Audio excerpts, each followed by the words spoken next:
Hi hello അസ്സാം വലൈക്കും. എന്തൊക്കെയുണ്ട് വിശേഷം? എല്ലാവർക്കും സുഖമാണെന്ന് വിചാരിക്കുന്നു. പുതിയൊരു വീഡിയോയിലോട്ട് എല്ലാവർക്കും സ്വാഗതം. അപ്പോൾ കുറച്ച് ദിവസം ഇടവിട്ടിട്ടാണ് കേട്ടോ ഇനിയുള്ള വീഡിയോ ഒക്കെ ഞാൻ ചെയ്യുക. കാരണം ഞാൻ നേരത്തെ പറഞ്ഞിട്ടുണ്ടല്ലോ കഴിഞ്ഞ വീഡിയോയിൽ എക്സാമും കാര്യങ്ങളൊക്കെ ആയി കുറച്ച് ബിസിയാണ്. അതൊക്കെ ഒന്ന് കഴിയട്ടെ, എന്നിട്ട് പിന്നെ ഡെയിലി വീഡിയോ ഇട്ടിട്ട് തുടങ്ങാമെന്ന് വിചാരിച്ചു കേട്ടോ. അപ്പോൾ ഇതാ രാവിലത്തെ കുറച്ച് വിശേഷങ്ങളും പിന്നെ ഈവനിങ്ങിനുള്ള കുറച്ച് വിശേഷങ്ങളൊക്കെ ഉൾപ്പെടുത്തിയിട്ടുള്ള ഒരു ചെറിയ വീഡിയോ ആണ്. അപ്പോൾ രാവിലെ തന്നെ ഇന്ന് ബ്രേക്ക്ഫാസ്റ്റിനായിട്ട് നമ്മൾ ഓട്ടടയാണ് കേട്ടോ തയ്യാറാക്കിയെടുക്കുന്നത്. അപ്പോൾ തലേന്ന് തന്നെ പച്ചരിയും കാര്യങ്ങളൊക്കെ വെള്ളത്തിൽ ഇട്ടിട്ടുണ്ടായിരുന്നു. അതിലേക്ക് കുറച്ച് ചോറും വെള്ളമൊക്കെ ഒഴിച്ചിട്ട് ഇതാ അരിച്ചെടുത്തിട്ടുണ്ട് കേട്ടോ. ഇനി അടിച്ചെടുത്തിട്ടുള്ളതിലേക്ക് കുറച്ച് ആവശ്യത്തിനുള്ള ഉപ്പും കൂടിയും ചേർത്ത് കൊടുക്കുകയാണ്. എന്നിട്ട് പിന്നെ നല്ലപോലെ മിക്സ് ആക്കുക കേട്ടോ.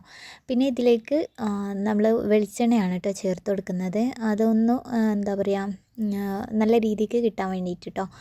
അപ്പോൾ കുറച്ച് വെളിച്ചെണ്ണയും ചേർത്തിട്ട് നല്ലപോലെ മിക്സാക്കി എടുക്കുക. അപ്പോൾ ഞാൻ ചായക്ക് വെള്ളം വെച്ചപ്പോഴാണ് കേട്ടോ പഞ്ചസാര തീർന്ന കാര്യം അറിയുന്നത്. അപ്പോൾ വേഗം ഇതാ ബോട്ടിലേക്ക് പഞ്ചസാരയൊക്കെ ചേർത്ത് കൊടുക്കുന്നുണ്ട്. അപ്പോൾ അതവിടെ കഴിയും കേട്ടോ. ഇതൊക്കെ ശരിക്കും പറഞ്ഞാൽ തലേന്ന് ചെയ്ത് വെച്ചാൽ പിറ്റേന്ന് ഈ ഒരു ടൈമിൻ്റെ ആവശ്യം വരുമല്ലോ കേട്ടോ. പക്ഷേ എനിക്കിപ്പോൾ ടൈമില്ല, അതുകൊണ്ടാണേ.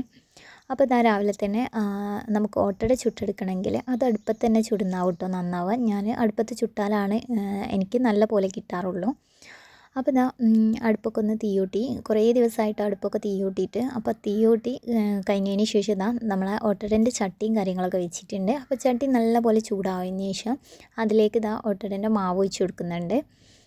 അപ്പോൾ 2 തരായി മാവാണ് കേട്ടോ ഒഴിച്ച് കൊടുത്തിട്ടുള്ളത്. ഇനി അതിൻ്റെ മുകളിൽ കുറച്ച് ബബിൾസൊക്കെ വരുന്നതിന് ശേഷമാണ് അത് അടിച്ച് വെക്കേണ്ടത് കേട്ടോ. അങ്ങനെ ആകുമ്പോഴേ നമുക്ക് നല്ല രീതിക്ക് തന്നെ ഓട്ടട കിട്ടുള്ളൂ. പിന്നെ ഇതാ കുറച്ച് മുറ്റത്തെ കാഴ്ചയൊക്കെ ഒന്ന് കണ്ടു കേട്ടോ. ഇപ്പം നേരം വിളിക്കാൻ വേണ്ടിയിട്ട് കുറച്ച് നേരം വൈകുമല്ലോ, ടൈം ഒരു 6:30 6:45 ആവും നേരം വിളിക്കണമെങ്കിൽ കേട്ടോ.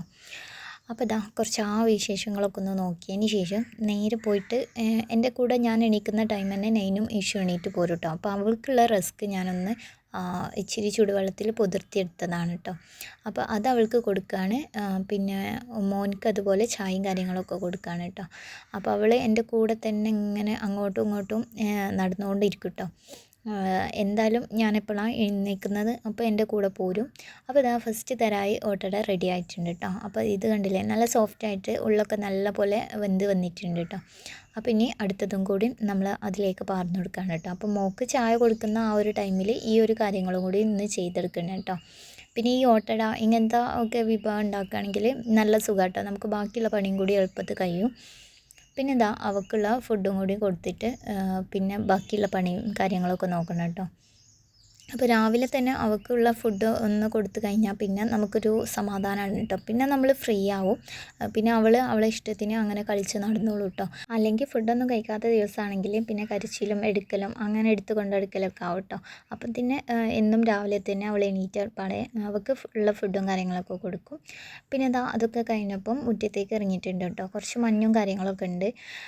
അപ്പോൾ ഞാൻ മുറ്റത്തേക്ക് മുറ്റടിച്ച് ഇറങ്ങിയപ്പം തന്നെ ഇതാ ഇഷ്യൂ എൻ്റെ കൂടെ പോന്നിട്ടുണ്ട് കേട്ടോ. പിന്നെ മുറ്റും കാര്യങ്ങളൊക്കെ ഒന്ന് വേഗം ഒന്ന് ഡീപ്പായിട്ട് ക്ലീൻ ചെയ്ത് കഴിഞ്ഞാൽ പിന്നെ ബാക്കിയുള്ള പണിയും കാര്യങ്ങളൊക്കെ നോക്കട്ടോ.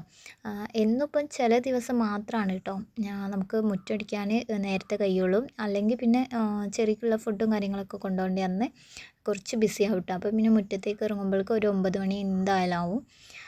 പിന്നെ എന്താ നമ്മളെ മണി പ്ലാന്റ് കാര്യങ്ങളൊക്കെ ഉണ്ട് കേട്ടോ. അതൊക്കെ ഒന്ന് വള്ളി ചുറ്റി കൊടുക്കുന്നുണ്ട്. പിന്നെ ഇതാ ഇങ്ങനെ മുറ്റമൊക്കെ അടിച്ചാരി കഴിഞ്ഞതിന് ശേഷം കുറച്ചൊന്ന് എന്താ പറയുക നമ്മളെ പുറം കാഴ്ചകളൊക്കെ ഒന്ന് കണ്ടുകൊണ്ടിരിക്കും കേട്ടോ. വെറുതെ ഒരു രസമല്ലേ എന്ന് വിചാരിച്ചിട്ട് കേട്ടോ. പിന്നെ ഇതാ അപ്പോഴേക്കും ഞാൻ നമ്മളെ ചെറുപയർ കറി വേവിച്ച് വെച്ചിട്ടുണ്ടായിരുന്നു കേട്ടോ. അപ്പം നമ്മൾ രാവിലത്തെ ബ്രേക്ക്ഫാസ്റ്റ് കഴിക്കുകയാണെങ്കിൽ ഓട്ടടയും ചെറുപയർ കറിയാണ് കേട്ടോ. നല്ല ടേസ്റ്റാണ് കേട്ടോ ഓട്ടടയും ചെറുപയർ കറിയും. അങ്ങനെ ആർക്കെങ്കിലും ഇഷ്ടമുണ്ടെങ്കിൽ ഒന്ന് കമൻറ്റ് ചെയ്യേണ്ടി കേട്ടോ. അതുപോലെ എൻ്റെ ചാനൽ ആദ്യമായിട്ട് കാണുകയാണെങ്കിൽ ഇപ്പം തന്നെ ഒന്ന് ലൈക്ക് ചെയ്യുക. പിന്നെ കൂടെ തന്നെ നിങ്ങൾ സബ്സ്ക്രൈബ് ചെയ്താണ് കാണുന്നതെങ്കിൽ ഇപ്പം തന്നെ ഒന്ന് സബ്സ്ക്രൈബ് ചെയ്ത് സപ്പോർട്ട് ചെയ്യുക കേട്ടോ. അപ്പോൾ ഇതാ ഈ ഒരു വീഡിയോ വൈകുന്നേരത്തെ വീഡിയോ ആണ് കേട്ടോ. അപ്പോൾ ഞാൻ മുറ്റത്ത് കുറച്ച് ചക്കപ്പഴം ഉണ്ടായിട്ടുണ്ട്. അപ്പോൾ അത് എന്തായി എന്നും പോയി നോക്കട്ടോ. പിന്നെ ഇതാ നമ്മൾ ചട്ടി വെച്ച് കൊടുത്തിട്ടുണ്ട് കേട്ടോ.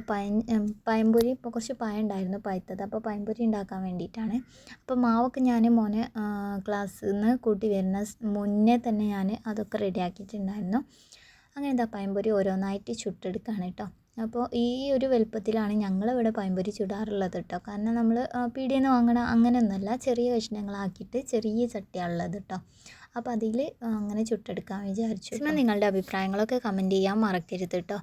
പിന്നെ പുതുതായിട്ട് ആരെങ്കിലും വരുന്നുണ്ടെങ്കിൽ അതും കൂടി ഒന്ന് കമൻറ്റിൽ അറിയിക്കുക കേട്ടോ. അപ്പോൾ നമ്മളിതാ പഴംപൊരിയൊക്കെ ഏകദേശം ഇതാ റെഡിയായി വരുന്നുണ്ട്. ഇനി നമുക്ക് ഇത് തിരിച്ചു മറിച്ചൊക്കെ ഇട്ടിട്ട് പഴംപൊരി എടുക്കട്ടോ. പിന്നെ ഇതിൻ്റെ കൂടെ നല്ല ചൂടുള്ള കട്ടൻ ചായയും കൂടിയോ അല്ലെങ്കിൽ പാൽ ചായ എന്തായാലും നല്ല ടേസ്റ്റി ആയിരിക്കും കേട്ടോ. അവ ഉണ്ടാക്കുന്ന ടൈമിൽ തന്നെ കുറച്ച് നേരം ഒന്ന് റെസ്റ്റ് ചെയ്യാൻ വെച്ചാൽ നല്ല രീതിക്ക് തന്നെ നമുക്ക് ഇതുപോലത്തെ സോഫ്റ്റ് ആയിട്ടുള്ള പഴംപൊരി കിട്ടും കേട്ടോ. അപ്പോൾ കുറച്ച് വലിപ്പം കൂടുതലില്ലെങ്കിലും നല്ല ടേസ്റ്റി ആയിരുന്നു. അപ്പോൾ ഇന്നത്തെ വീഡിയോ ഇത്രയേ ഉള്ളൂ. Bye, see you for watching.